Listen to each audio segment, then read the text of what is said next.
Netflix came out with a new murder mystery called The Residence. It boasts of a stellar star cast and the very, very talented Uzo Aduba leading this. But is it still worth your time? Let's find out. Right now is a steak dinner.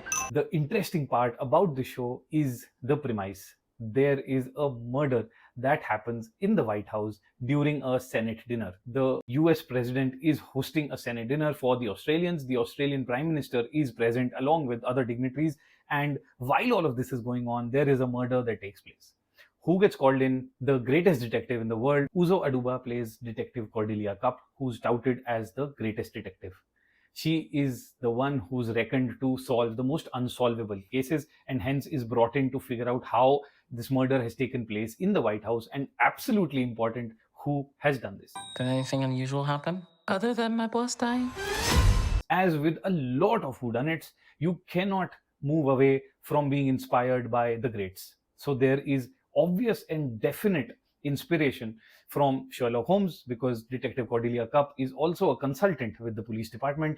And yes, she is eccentric, she has her quirks, and there is deductive reasoning. You also have a number of characters being introduced, Cordelia Cupp going through each one of them, bringing in their own backstory and their relation to the victim and why they might have a probable cause. With all of these elements thrown in, you cannot steer clear of the greatest writer possibly of this kind of murder mysteries, Agatha Christie. That's Cordelia Cupp. She is the best detective in the world. Where's the body?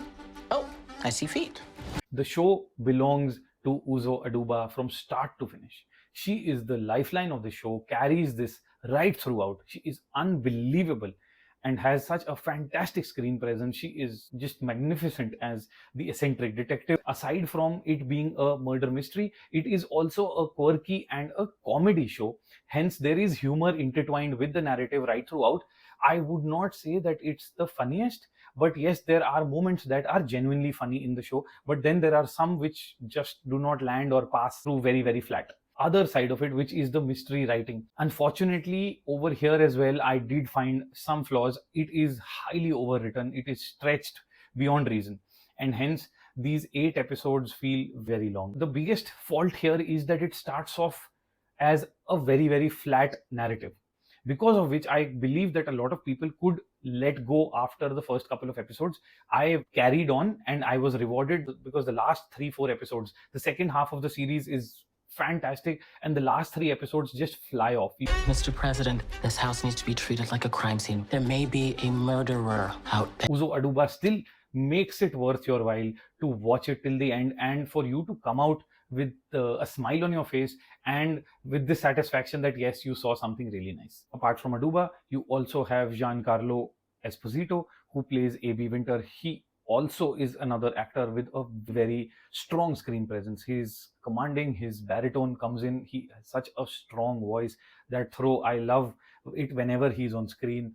I also loved the performance of Molly Griggs, who plays Lily Schumacher, the social secretary at the White House. Fabulous performance, will get on your nerves right from the start, and she does a really good job of it. Also enjoyed Randall Park, who plays Edwin Park, who's an FBI or CIA agent. He does get a lot of screen time, a lot of screen presence, but doesn't really get too many meaty lines. He has a few funny moments and I enjoyed those, but I felt that with the amount of screen time he had, there could have been more given to him. Another note of inspiration that the show takes is the name of each of the episodes. While I've spoken about Agatha Christie and Sherlock Holmes references, here it goes above and beyond, because each of the episodes is a nod to an iconic mystery. So you have episodes which are titled Dial M for Murder, which is obvious for Hitchcock's Dial M for Murder. You also have an episode called Knives Out. So all of these episodes call back on an iconic mystery going back to early 1900s as well. About A.B. Winter. A lot of people in this house had issues with A.B. He could be very uncompromising. Overall, The Residence is absolutely watchable. It is enjoyable, but not really something that's going to stay with you for a very long time. It is something that you can watch on an easygoing pace. But yes, it is slightly too overlong. The second half is rewarding enough for you to not feel bad about the first half. Trying to solve a murder, and I've got the FBI, the President of the United States, and Kylie Minogue breathing down my neck. I am actually eagerly waiting for season 2 because of one and only one reason: Detective Cordelia Cupp. She deserves this to be an anthology series where there is a new case that she solves. I would love to see more of her. She is just that good. This character deserves that. Let me know if you watched it. What did you think? Did you love it more than I did, or did you hate it absolutely?